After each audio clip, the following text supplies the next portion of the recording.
sharing my name. And that was some of the things that Tara shared. There are some persons who would love to share, comfortable because of the content they want to share, because of what they want to talk about, and the fact that they're afraid of backlash and they're afraid of what people will say. So they wanted to know if they can write in a pen name. And the answer is absolutely yes.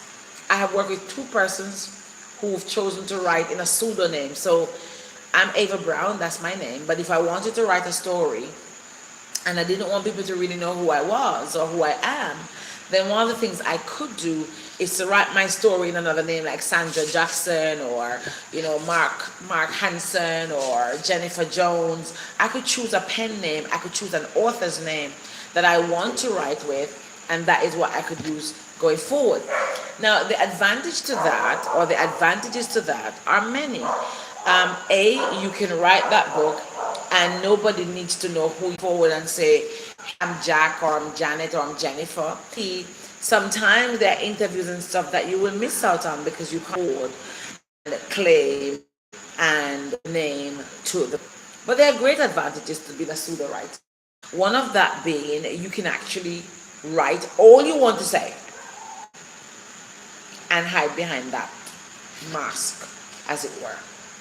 So for those of you who are thinking, and the reason I say that is, that's one advantage, sorry. The other advantage is that if the story is really deep, it prevents you from getting into, putting your life at risk. There are some people who have some stories to share, and they are so intense that they worry that they might get repercussion or reprisal from sharing the stories.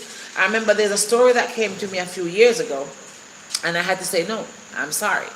I'm not going to touch that story because I wasn't comfortable with my name being associated with that story.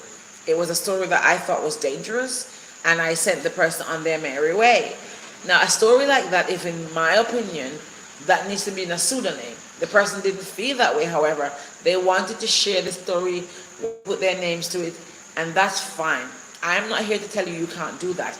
However, I use this, but you run that risk of compromising yourself and putting yourself in the place where you can actually be hurt if you know the story is dangerous.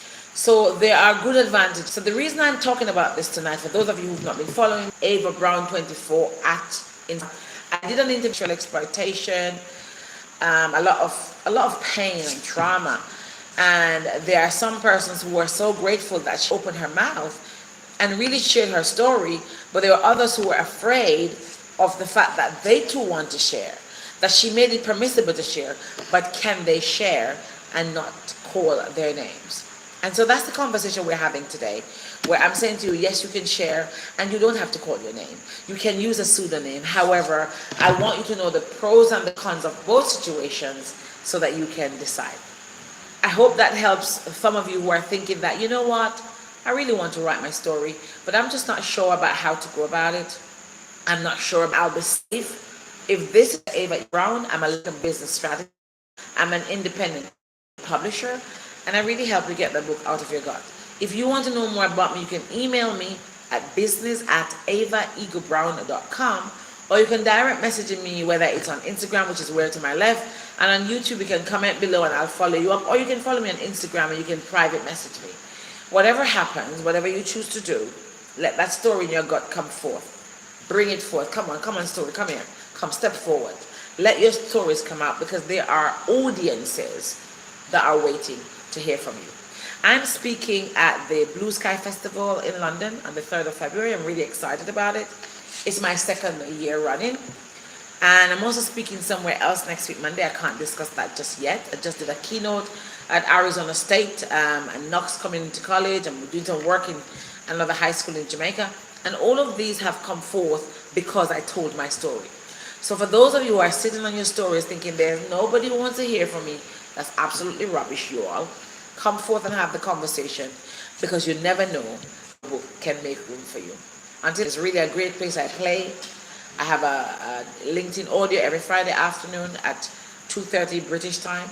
This week we're talking about womb forgiveness, myself and my co-author, my co-host, Audrey Joseph. She is the forgiveness godmother. So we're talking about the mindset and the womb, and I'd love you to come and join us. So until next time, have a great evening. Don't forget that you can write in a pseudonym and nobody has, hi David, and nobody has to know that you are the person who wrote that book. So don't forget that, and don't sit on your books, don't sit on your stories and not tell them, because your stories are not yours to keep. Your stories are there to heal others to empower, to inspire, to educate others. But more importantly, your stories are there to be shared. Have a great evening.